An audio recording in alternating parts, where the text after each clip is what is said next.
श्री राधे राधे नमस्ते। गीत लेके आइल बानी, सुनस रे कैसा लागता कमेंट बॉक्स में जरूर लिख सकते।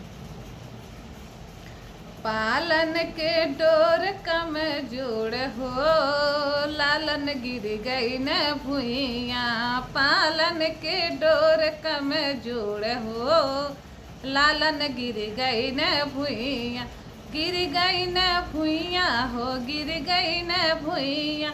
पालन के डोर कम जोड़ हो, लालन गिर गई न भुइया।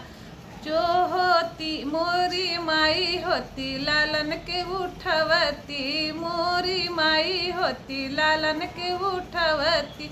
सैया के माई कठोर हो, लालन गिर गई न भुइया।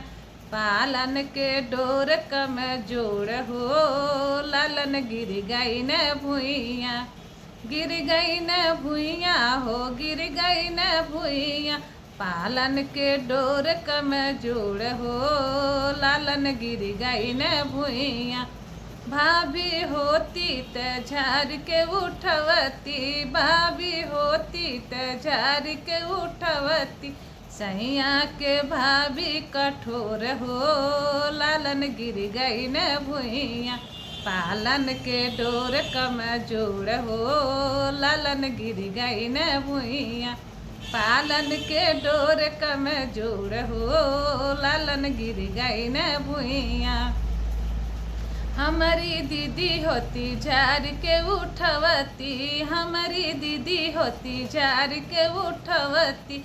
सैया के दीदी कठोर हो, पलालन गिर गई न भुइया। सैया के दीदी कठोर हो, लालन गिर गई न भुइया। पालन के डोर कम जोड़ हो, लालन गिर गई न भुइया। हमारी जे चाची होती झाड़ के उठवती, हमारी जे चाची होती झाड़ के उठवती। सैया के चाची कठोर हो, लालन गिर गई न भुइया।